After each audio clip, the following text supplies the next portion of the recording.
Welcome to Bob Cargill's Marketing Show, a ridiculously awesome podcast bursting with insightful commentaries and intriguing conversations on the topics and issues that are on the minds of marketers, advertisers, social media, and PR professionals today. Hey, everybody, this is Bob Cargill from Bob Cargill's Marketing Show. This is my podcast. This is episode 148, and this is my guest, Dr. Morissa Schwartz. Dr. Rissy, I call her Morissa. I know she is happy today because her shirt says happy, and that makes me happy. And I hope all of you are happy. Happy New Year 2022. We're recording this on January 6th, 2022. It will be released on YouTube. I'm recording this via Zoom sometime next week, the week of the 10th, and Podbean as well. That's my host, if you will, in terms of the podcast, and then it gets blasted everywhere. I don't know how all that works, but that's what's going on. And also what's going on, I can't believe it, 2 years in counting, almost 2 years in counting, the pandemic. So, be careful out there. That's been a very, very tough year, tough 2 years. And we're still in the thick of it. So be careful out there. I say it to my students. I say it to anyone who will listen. Be happy, healthy, safe, and sound. I'm wishing you well. Take care of yourselves. And before, Morissa, I'm going to get to you in just a second, then we'll talk, and you can talk as much as you want or need to, and I'll be quiet for as much as I want, or much as I need to, should I say. But let me give a shameless plug, and it's only because I'm very excited and about my book, and it is happening within the next few months. It's called 20 Jobs, 20 Lessons. It's about 250 pages. I have been working with a designer and an editor. The cover will be out there within days as my guest, folks. I have seen it. I have approved it.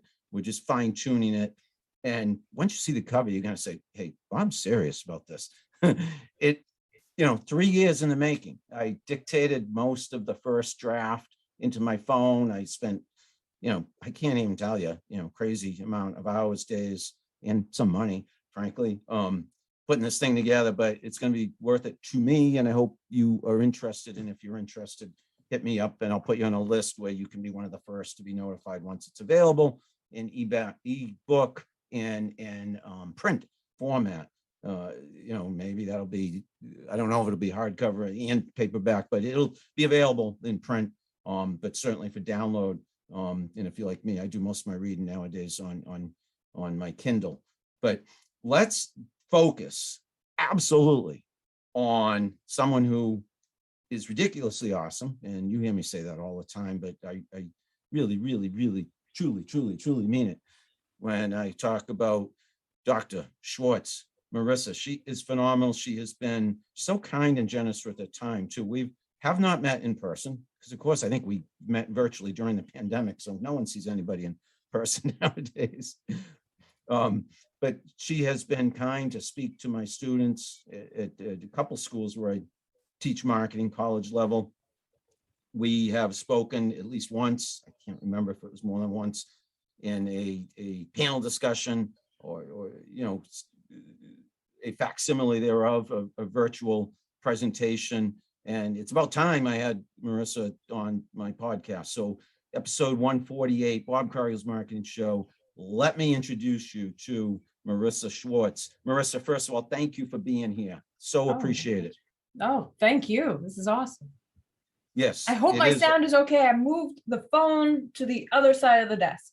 So it's terrible, fine with me. I hear angle, a little reverb, but listeners, viewers, Morissa, everybody put it on me. It's me like saying full speed ahead, technology perfect or imperfect. We're going to do this. Let me tell you all about, if you don't know about Dr. Schwartz.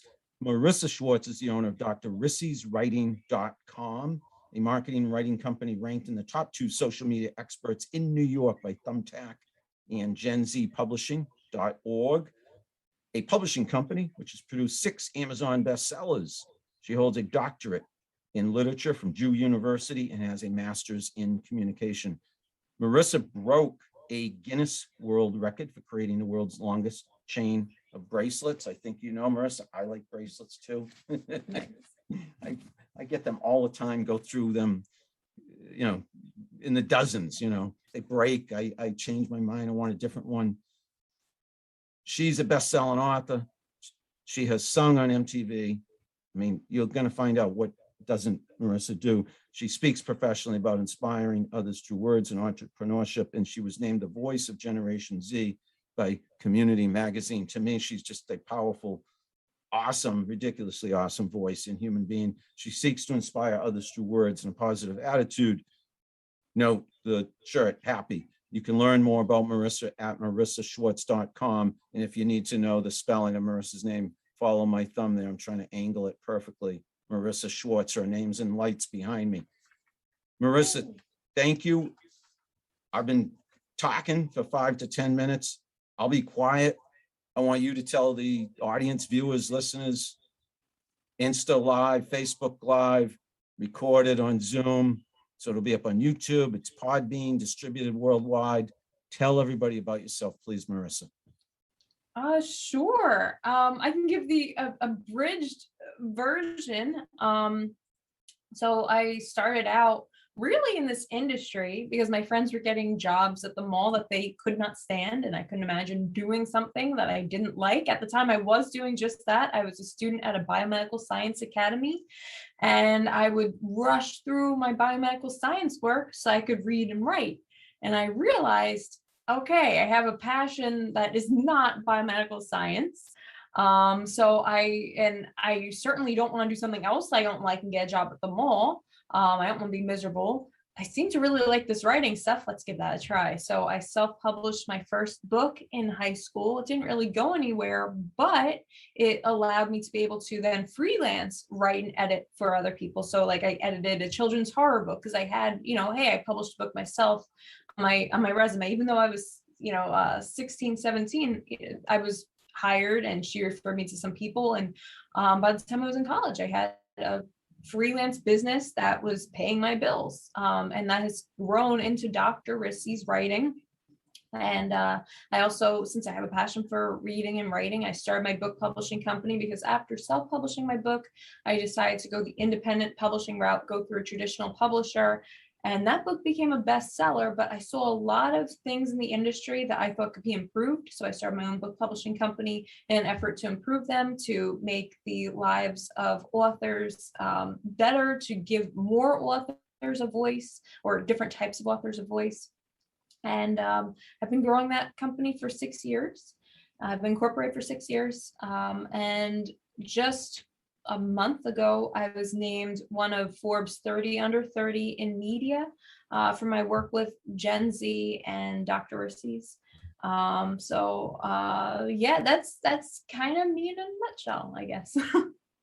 That is amazing. And I know all these things about you. And yet, if I blink, there's yet another thing either I learn about you or that you do or achieve.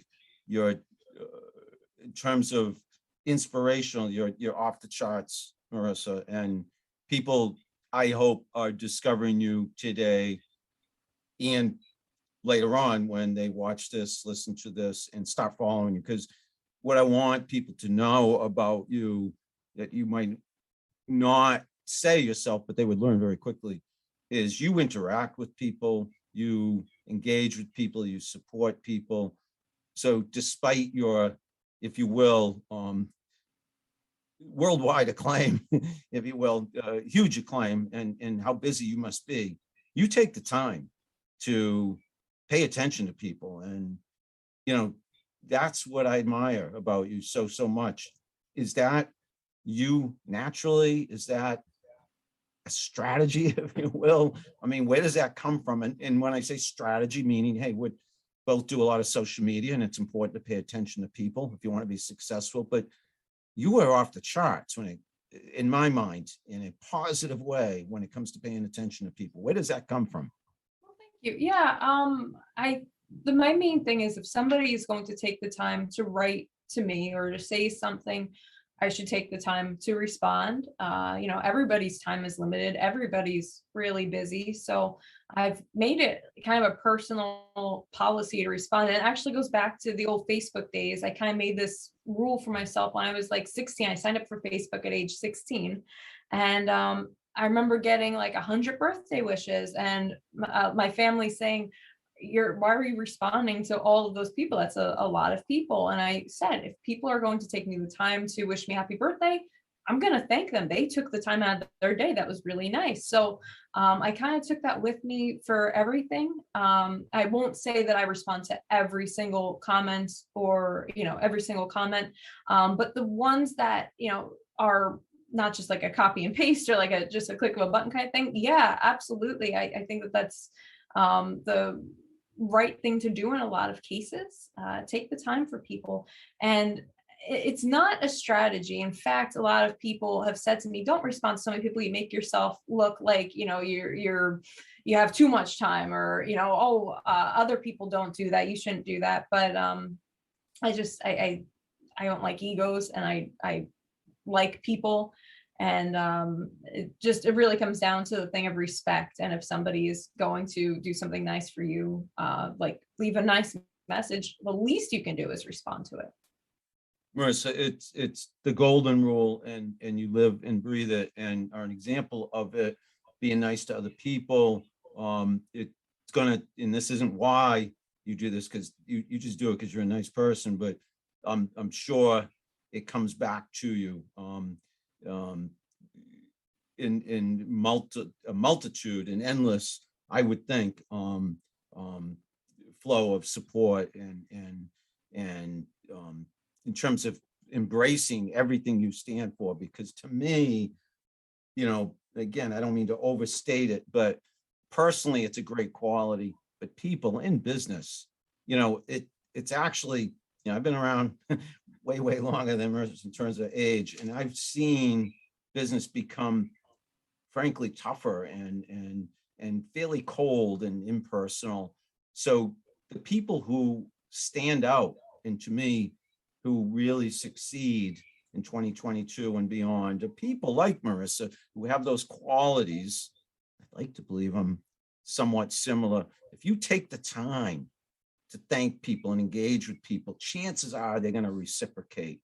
And personally and professionally, that's going to benefit you too. So I'm not in any way suggesting that's why Morissa or that's why you listening, viewing, or I should be nice to people. But if you are nice to people, chances are it's going to be reciprocated. Am I right? Absolutely. Yeah.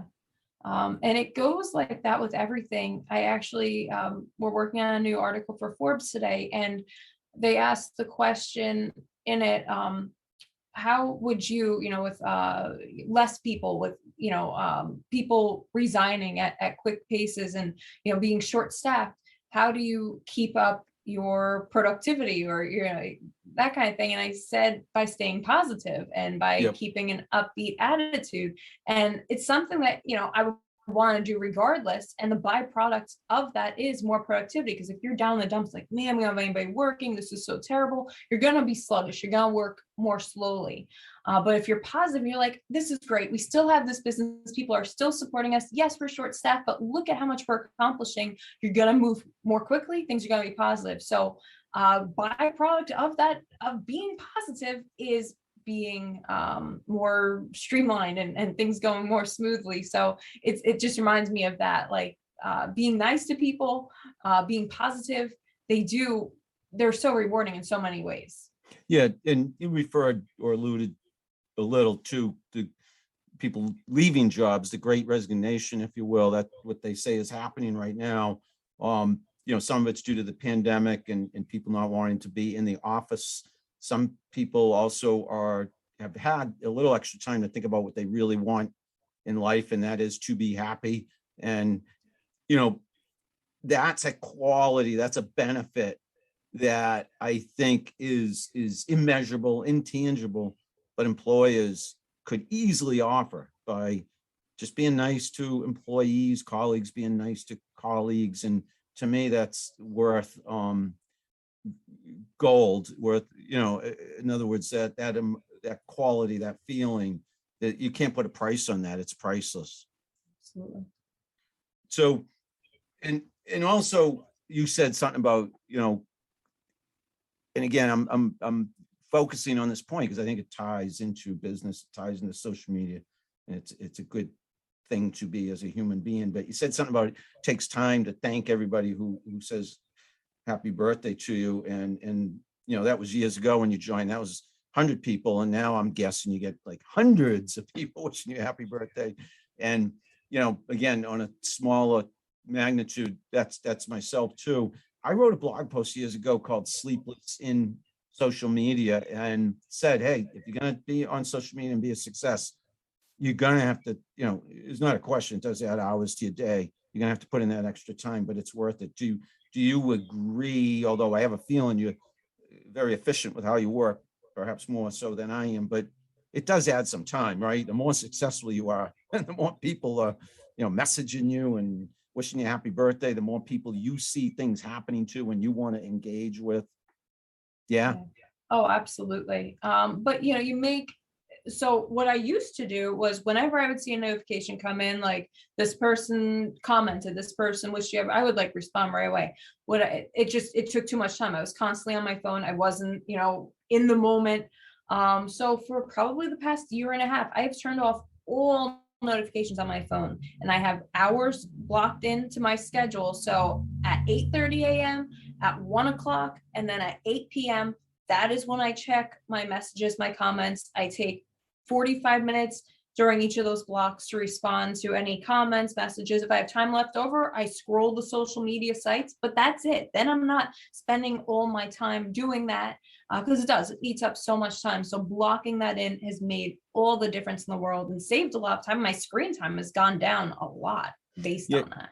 From following you so closely on social media, Morissa, and we've talked enough times now for me to know you are more left-brained in my mind than I am. I'm very right-brained, and that means creative and a little more frankly scattered probably. But people who are analytical and methodical, what you do, that is such great advice, and I should probably take that advice, be a little more orderly in terms of how I approach social media. I just dive into it the minute I wake up and pretty much go to sleep with staring at the phone. Sometimes fall asleep with it right there in my nodding off with it. But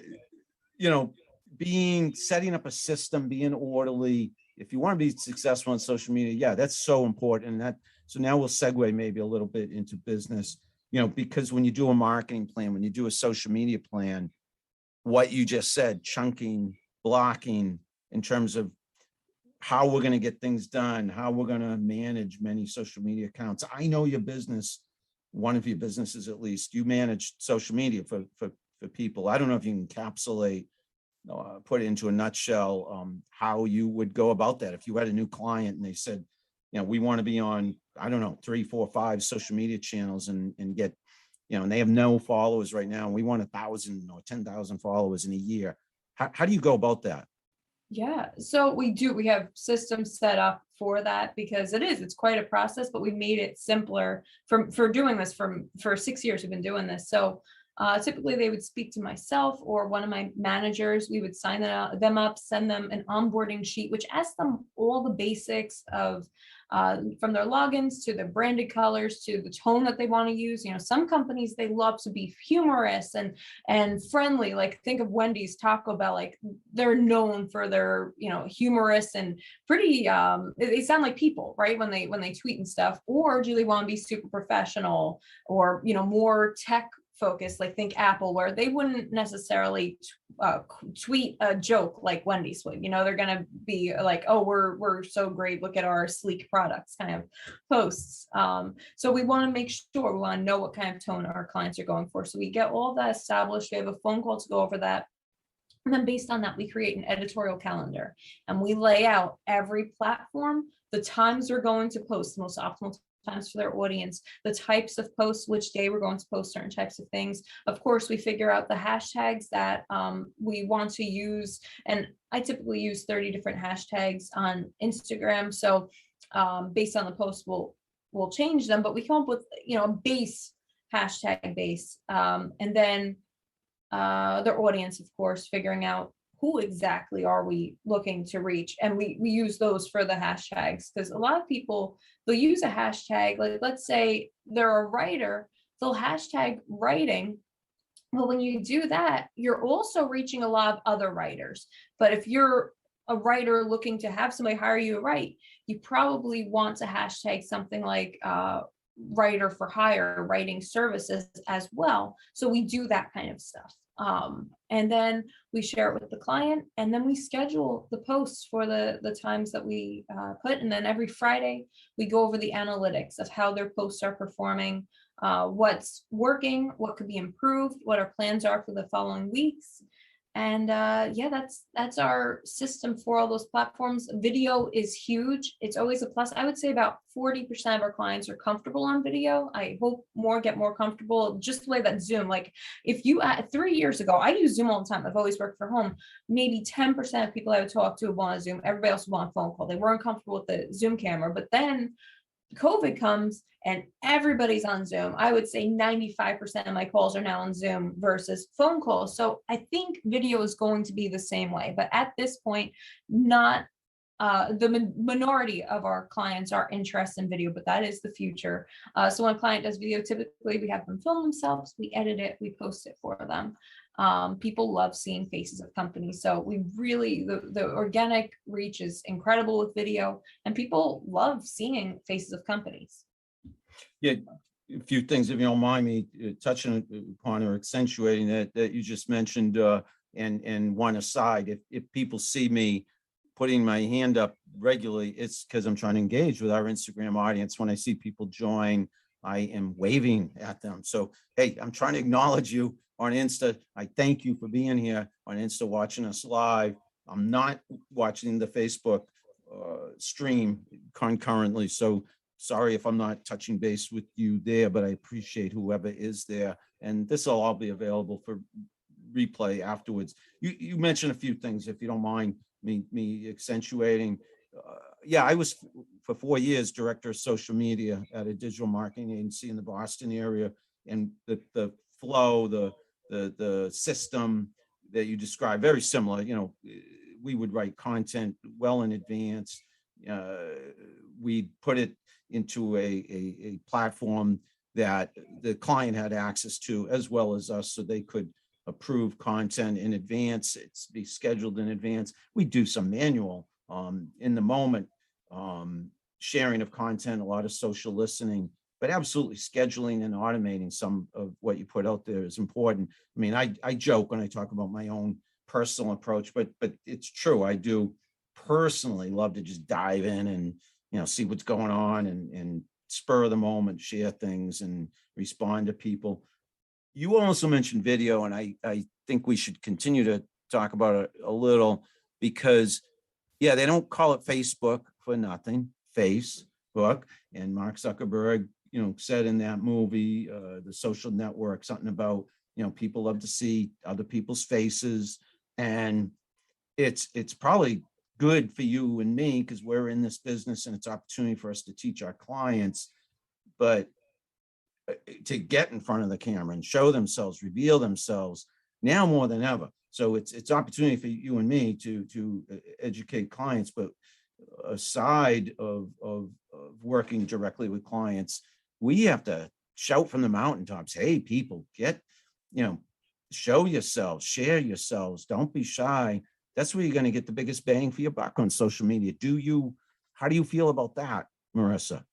Oh, it's so true. I mean, if you look at the Tesla account versus the Elon Musk account on Twitter, Elon has, I think it's like 60 million followers. Tesla only has 12 million. And there's a reason. People like people. And I always say that when I work with a company, have a face to your company. And it's for that reason. And then also there's just the organic reach of social, like TikTok is where Instagram was 5 years ago. I know I told this to your class too. But it's so true that there's so much potential to grow organically on TikTok, on Instagram Reels, and on YouTube Shorts. And I use my personal example. I started making YouTube videos when I was 14. And from ages 14 to say 24, I had a collective 10,000 views total on all my videos. Now, fast forward to last year, I got over 12 million views. And it's not because my quality of video got so much better or anything like that. It is just because TikTok blew up, Instagram Reels was launched, YouTube Shorts was launched. So now I had all these places to post my videos, a lot more people watching them, and a lot of organic push from those platforms. So they got viewed by a lot more people. And it's a blue ocean. And, you know, I've talked to clients who are like attorneys and said, hey, you should be on TikTok and Reels and YouTube Shorts. And they go, oh, but those platforms are just for kids. Nobody's watching those. It's not true. I look at my analytics. 75% of my audience is over the age of 25. Like, they're out there. And there's also so many different niches on these platforms. I've been on the law side of TikTok where you have attorneys and realtors going through homes, giving home tours on there, attorneys giving legal advice. You have police officers talking about their jobs. Anybody that you can imagine is on there. So there is definitely opportunity for everybody. Even this baby boomer right here, host of this podcast. So, you know, I think people do underestimate and generalize and stereotype some of these social channels, TikTok, you know, being number one right now in terms of everybody says, like they did for some of these other channels, oh, it's just kids, it's just Gen Z. No, it cuts across, you know, all walks of life, if you will, all different types of people, different ages.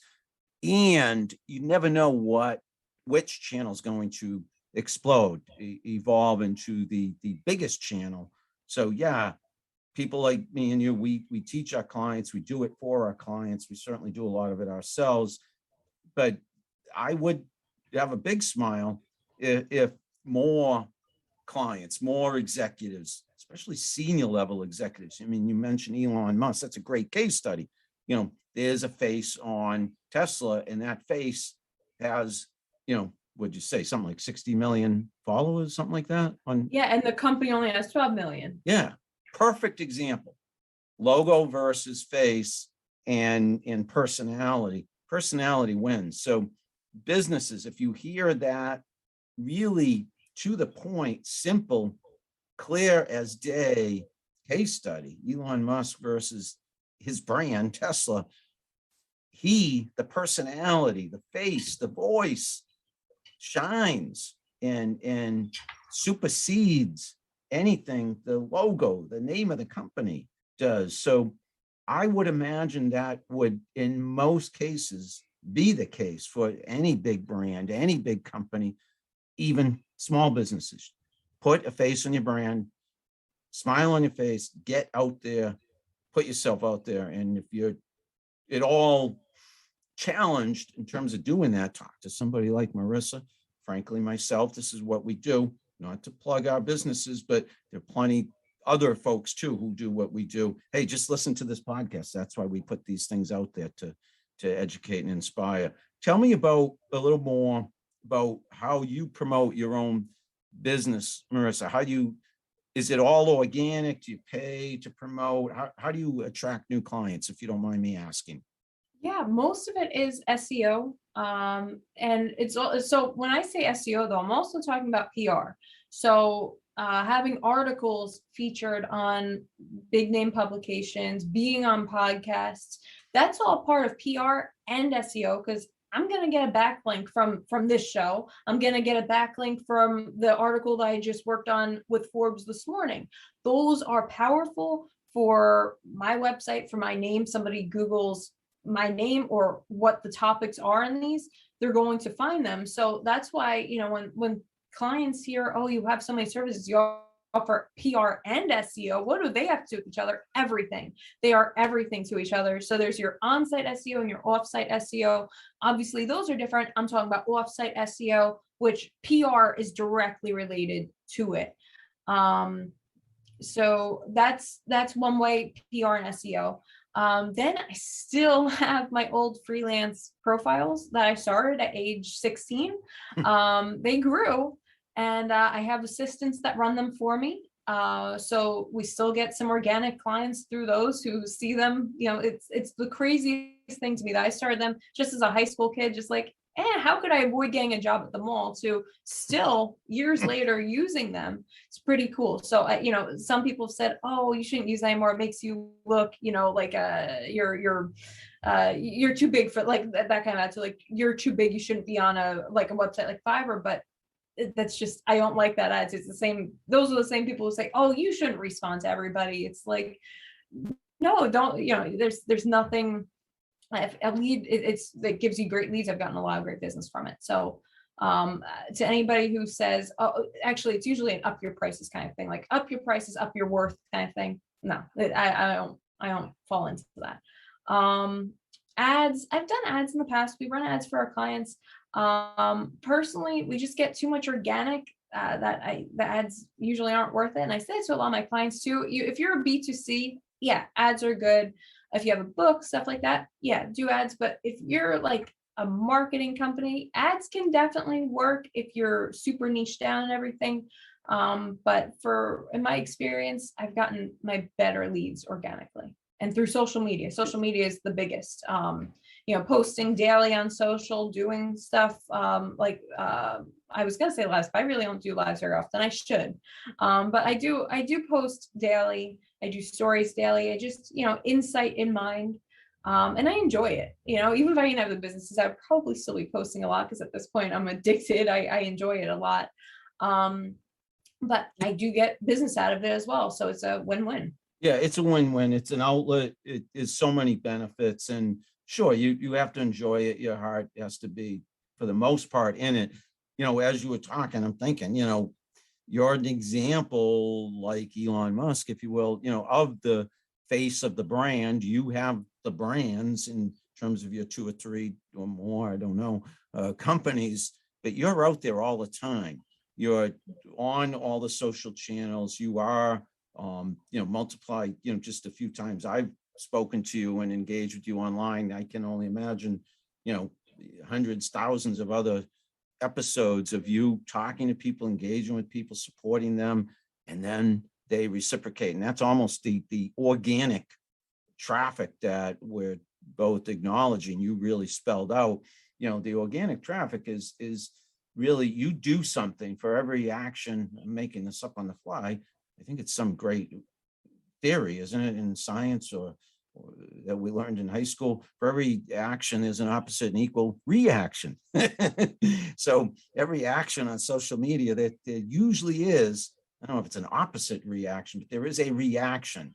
And multiply that, because the bigger your audience, multiply that by who knows how large a number. And that's how you do it, folks. So I love learning from other people. Morissa, I learn from you all the time. And both of you and I have, thousands. I think you have many more thousands of followers than I do, but we learn.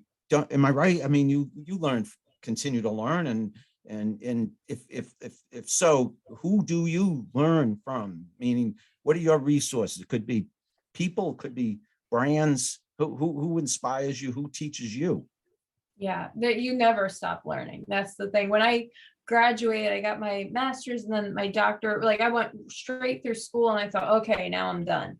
But there's that hunger always. And there's also, in the society that we're in now, you need to consistently keep upping your skills and learning, or else you get left behind. Unfortunately, it's a truth that I've come to realize and have seen. But I make it a priority to learn all the time. I always read 10 to 12 books at once. I do that because I'm of this generation where we can't concentrate on anything for too long, right? So you have to bounce back and forth. But I typically will read a chapter from a book, then a chapter from the next book, chapter from the next book. And I read for about an hour every day. And in that way, I get through, I finish probably about 3 or 4 of those books every week. But they're from a wide variety. I also try not to just read the mainstream New York Times bestsellers. I like to read independent books as well. That's the whole point of my book publishing company. So I do seek out all kinds of different voices. And something that I've been doing recently is trying to challenge myself by reading books that or not even just, mostly books, articles of viewpoints that I wouldn't necessarily have said that are a bit different than my thinking, to understand that type of thinking. And after I read it, most of the time I go, okay, I understand a little better. Still don't agree, but I understand where they're coming from better. Sometimes they do flip me. I'm like, okay, I get that point. So a lot of that. Then there is definitely social media. I'm careful with who I follow. I make sure that I follow folks who I can learn from. So the people I'm following, I learn from a lot. I read articles. TikTok. TikTok is another place. They recently released the ability to create playlists. That has become my little mission in life. Every day I have different categories. So, general education, nostalgic education, philosophy, science facts. And when I come across a video, like, an interesting philosophical discussion, I'll save it in my playlist. And usually when you're scrolling through TikTok, you forget about those videos after, say, a week. You forgot what you watched. But when you have them on playlist and then you choose your time, okay, I'm going to rewatch that. Now that video is going to stick with you. And then you watch it again, say, a month later. Now it's in there. Now that philosophy discussion is part of your brain's, lexicon. So a lot of reminding myself. And when I do read, I highlight, I do flags in the books, color code everything. I write reports after each book that I finish so that I don't forget what I read. I think that's been my biggest thing this year, is realizing that a lot of the stuff I've read, I forgot. And that is such a shame. So I'm making such an effort to keep it in there and not forget the other methods. I only laugh because, again, obviously I'm much older than you, and I do as well forget things. It happens more and more as you get older, Morissa. So if it's happening to you now, it may increase as you get older. I don't know. But you and I, again, have a million things in common. The documenting of things. I started my blog back in 2004. I love it for so many reasons. It's chronicled, if you will, the evolution of my career. I've been able to document what I've done. And on the side, I have constantly written notes and have piles of paper that you can't see. I try to hide them underneath my desk and up in the attic and down cellar. But I'm always documenting things. I think you and I have similar brains in that regard. I also read a lot of books. I read on my Kindle. I get the books free from the library, and I read a multitude of books at the same time, but partly because I can only get them for 2 or 3 weeks at a time. I don't necessarily read one in that short period of time. I read a few chapters, and then that one disappears and I go on to the next. So I bounce back and forth, usually between 3 or 4, maybe 5 books at the same time. Finish one I'd say every couple months, because I only read at night right before I fall asleep. And that could be 5 minutes, it could be 20 minutes. But I love reading, and it's a great quality to have, because we're always learning. Another thing you mentioned, and I've lived it, and back to my book a little, which I mentioned at the top of the show. It's called 20 Jobs, 20 Lessons. It's me starting in your neck of the woods, Morissa, tri-state area. I was in Brooklyn working in Manhattan. That was the beginning of my career, 1983. And I go over every job I had in business, and talk about remembering. It took me 3 years to get to this point, to be just months away from publishing it, because I had to mine my memory banks, and I dictated stories and what I remembered. A common thread you would see, and I have relived the last 3 years writing this book, is how much more we have to know now to succeed. I'm used to just write. That was all I did. That was my job for like 20 years. That's all I was asked to do, write. Sure, it was monotonous and boring, but it was also, I kind of mastered it. I was a specialist. But now, the last 20 years of my career, the second half, or the second third, that's what I think I've been saying lately. I think I got at least another third of my career in me. I've had to have all these different skills, left brain, right brain, technology, organization, those skills, management, public speaking, but the technology especially, that's the biggie that has obviously come on the scene. I've embraced it. A lot of people haven't. And it's unfortunate, especially, baby boomer age, if you will. Technology, what role does that play? And do you agree? You've kind of grown up with it. I imagine you're close to being a digital native. How much technology is in your life, and any names of programs, tools, software that you use, rely on? Yeah, Just throwing that technology out has, there. it's become everything. So, I even digitized my to-do list. I held out for a long time where I used to handwrite everything, but I use Todoist. I live by that app. I use that for everything. Like I keep track of everything by priority. But yeah, I am almost pretty much like we got our first home computer when I was 8. We were a little bit late to the bus on that. I remember I used to go to my parents own a floor covering store, and they had a computer from the time I was in kindergarten. Right when I started kindergarten, they got a computer. And I thought that was the coolest thing in the world. And I used to play all my games and stuff on it. And then we got the home computer. Oh my gosh, it was amazing. And then I was the first of my friends to get an iPhone, because I had the choice. I could either have a birthday party like I had every year, or I could get the iPhone. So I chose the iPhone. So I feel like I sound very old saying this, but I mean, that's been my experience with it. So I did grow up for a little bit with that. So I think that's how I got into the soft cover books, and having a little bit of experience offline. And that's why I do appreciate offline time. But I would say most of my day, especially now where, I haven't left the house in a couple weeks because of the variant, everything is technology. Even if I'm reading a book, I have my iPhone on playing my Apple Music. There's never a moment where I'm not using some form of technology. I feel like I'm, taking a technology detox if I have the television on, and I'm knitting. But even that television, that's technology. That's still relatively new technology. My grandparents didn't have a television. So everything is technology. But as far as apps, Todoist, my team uses Twist, which is like Slack to communicate, but it integrates seamlessly with Todoist. What else do I like? What about social media? What specific channels?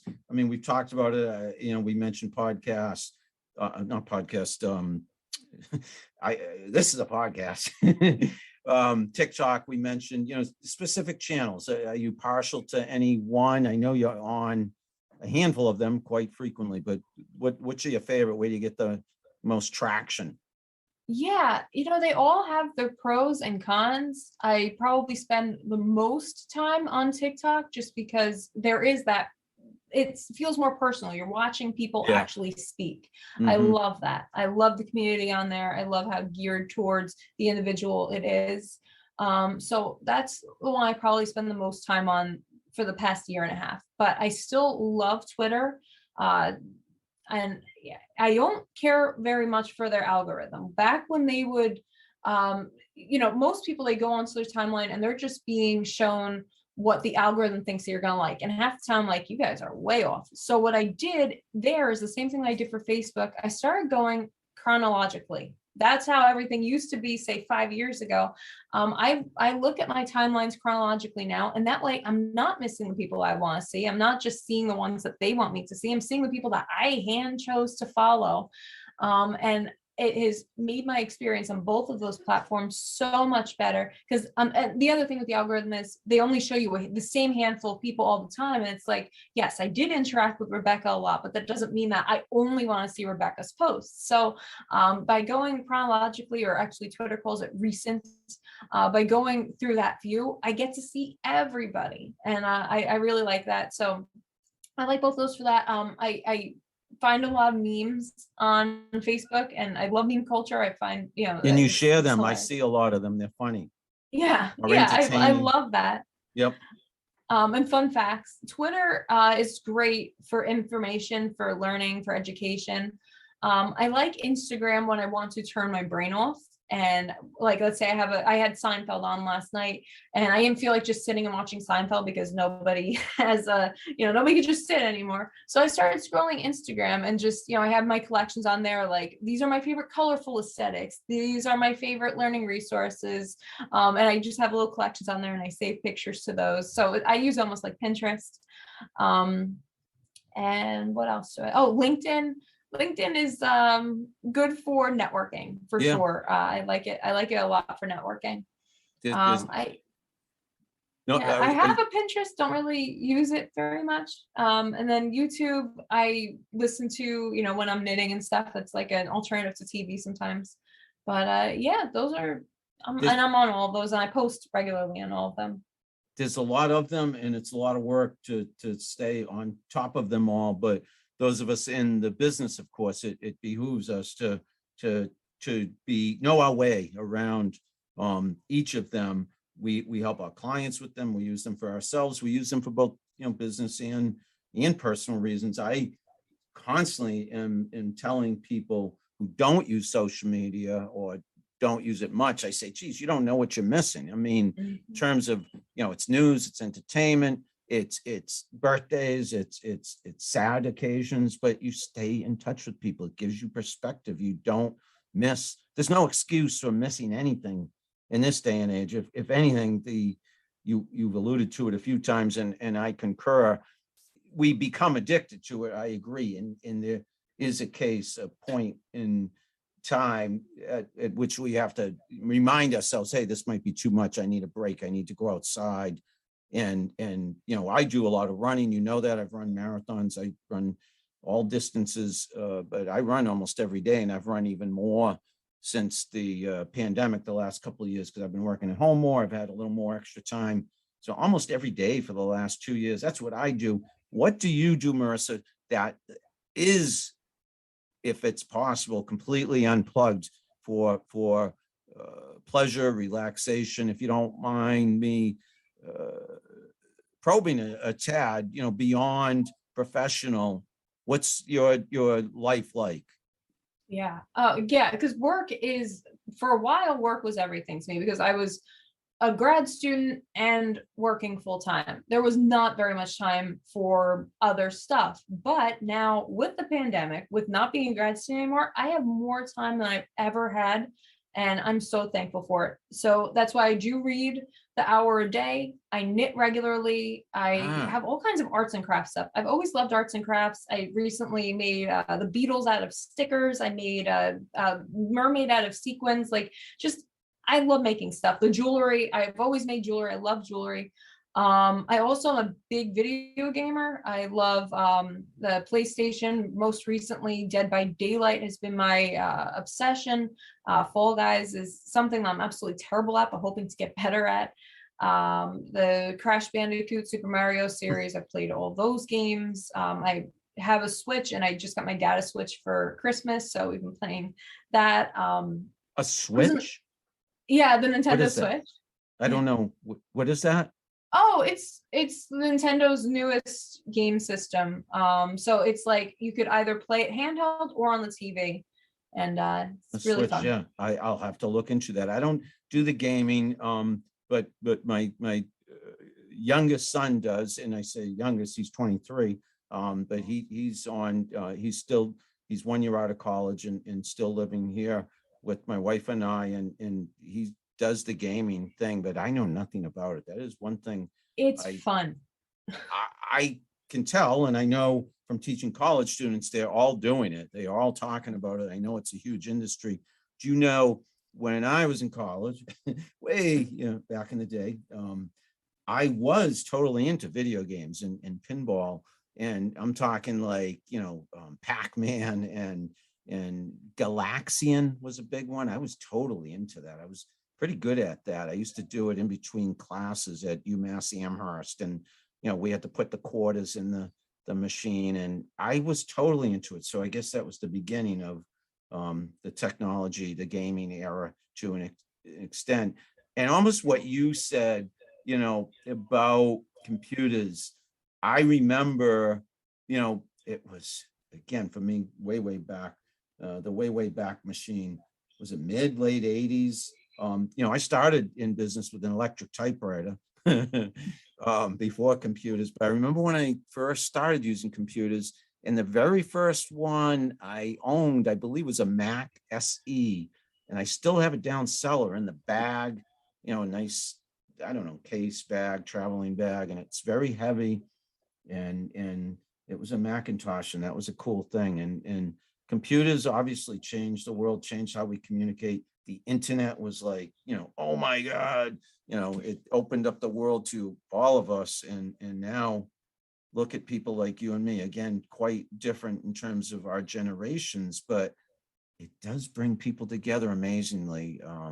Isn't it quite fascinating how people connect, via Zoom? Here I am, and you are up on Instagram, and we're out there on Facebook somewhere, and then there's going to be an afterlife of this video. That's pretty powerful stuff. What boggles my mind is how new it all is. Like that's just what, and everybody acts like it's all so normal and like it's been around forever, but it's so new. Nobody had an iPhone 12 years ago. Like it wasn't a thing. And now we all just take it for granted. 12 years is nothing. That's a child. You wouldn't let them vote. Yes, it's just insane to me. Like my grandparents did not have a television. Bicycles weren't invented until 100 years ago. Like it's so crazy to me what infancy stages we're at. And that is why there's such a divide between the generations, I think larger than previous because of how quickly the technology has grown. And it's incredible. It's just mind blowing. It is, and it's important to know the history and have that perspective. And what you just said is very important, to be mindful of that. We're just in the infancy of all these technologies.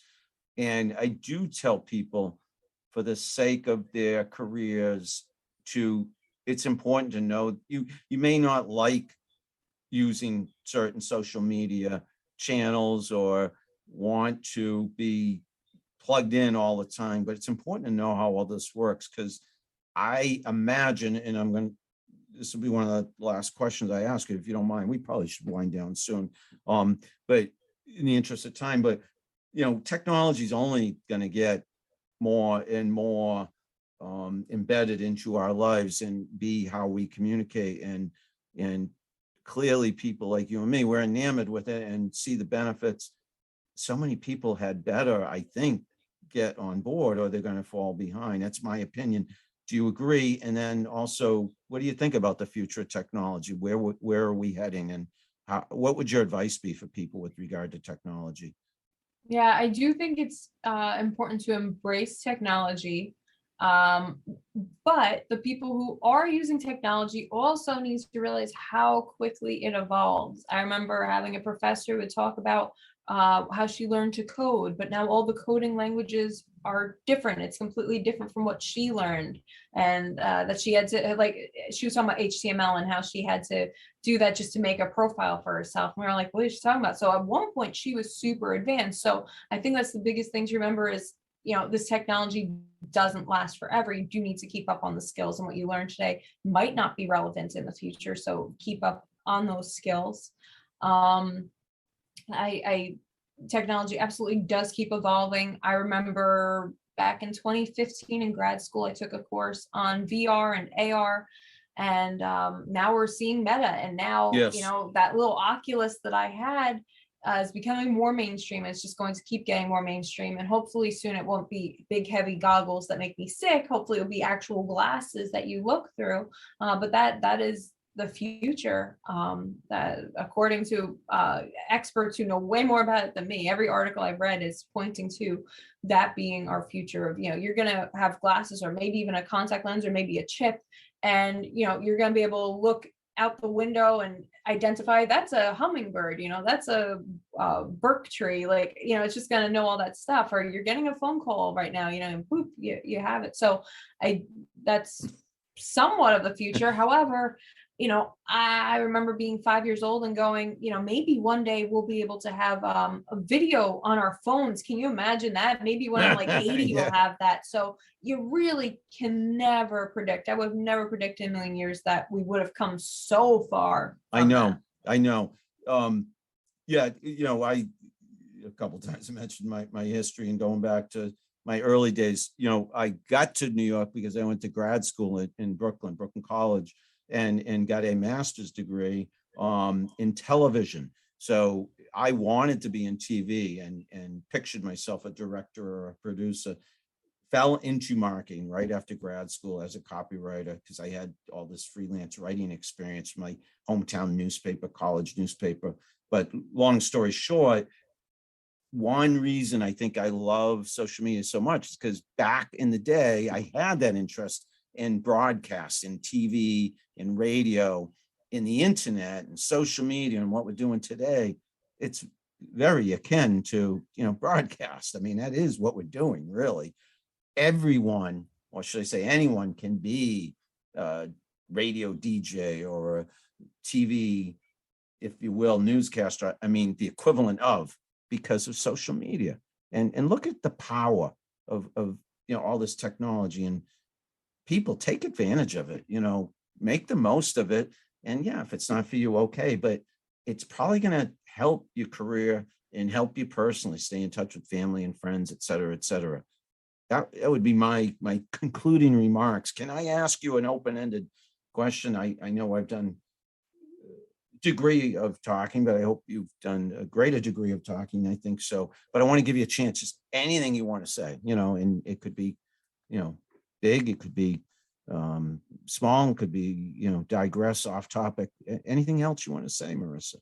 Yeah, I think I'll just say the biggest lesson that I have learned this year, which you always hear it, and the older I get, the more I'm learning that cliches are cliches for a reason. And I've always heard, oh, be positive, think on the bright side. And my father is the biggest optimist I know, and he's always said stuff like that. But I think with everything going on and just so many changes and everything, something that has kept me going and going through is that positive mindset and seeing the good. Our brains, I've read a few books about this, about how our brains tend to focus on the negative. So something that I did to train myself is, for every negative thought, think 3 positive ones, and list the 5 best things that happen to you each day. And it makes such a difference, because this week alone, we lost 6 family friends. They were older to COVID, and it's absolutely heartbreaking. And I would never suggest not mourning. I definitely, we mourn, we're upset. But there is also looking on the positive side and saying, I appreciate the time that I spent with them. I appreciate that I got to know them, being happy that it happened more so than being sad that it's over. And that goes for really anything. I've had also team members get sick and resign. And it's heartbreaking because I love my team. So it's like mourning a team member, same thing, but positivity has helped me get through that. So I think that's my last thought to anybody, just as much as it's possible to stay positive, to see the good out there. The media, a lot of it tends to be really negative. You see all kinds of negative news stories, but there's a lot of really good stuff happening too. So don't ignore the negative. There's things that need to be done, work that needs to be done, but at the same time, it's detrimental to just focus on the negative. Morissa, fantastic. Meaning you ending on a positive note, but also a realistic note. And again, for the last year and a half or so, I've been at the beginning of the show, and in every show, just like I do when I teach class, I tell people how much I'm thinking of them, and realizing and knowing that, we're all in this together throughout the world, and the pandemic, it just won't go away. And people are still dying, people are still getting sick. We still have to be careful, very careful. And I'm sorry for your loss, your family's loss of friends and people close to you. And Barbara and I, my wife and I too, have seen people, lives lost due to the pandemic and COVID, and see people get sick, even people very close to us. It's frightening, and we all have to continue to be careful and mindful. And I hope that, the silver lining is that we, as a country, universe, if you will, see that we need each other more than ever, and come out of the darkness into the light, and help each other and support each other more than ever. So with all that said, I support you. I thank you. I praise you. I applaud you for everything you're doing, Morissa. You're positive influence on me, and I know all your followers, sure would agree how much you inspire them. Those who are watching this, listening, thank you on Instagram and Facebook and YouTube and wherever you're hearing this, Podbean, etc. Morissa, let's wind down, and if you don't mind, tell people they're probably eager to find you on social media. Where can they find you? Yeah, so as Morissa Schwartz, pretty much everywhere. It's Morissa with an O. I have accounts on TikTok, Instagram, Facebook, Twitter. So whatever your favorite platform is, I'm there. And then my website is drrissi.com. And look Morissa up at drrissi.com and follow Morissa, support Morissa. She will return the favor. I know from experience how supportive she is, how encouraging she is, how inspiring she is. And another great conversation with you, Morissa. And I know we went pretty long. I hope that's okay with you. We gave listeners and viewers even more for their money, if you will. Lots to talk about. We could talk forever. Thank you, Morissa Schwartz. I appreciate it. Thank you, listeners and viewers. This has been Bob Cargill and my guest, Morissa Schwartz, on episode 148, Bob Cargill's Marketing Show, my podcast. I thank you, and I want to say, wherever you are, whatever you're doing, I hope you're having a ridiculously awesome day. I hope you're happy, healthy, safe, and sound, and I'll talk to you again. Thanks, everybody. Bye-bye.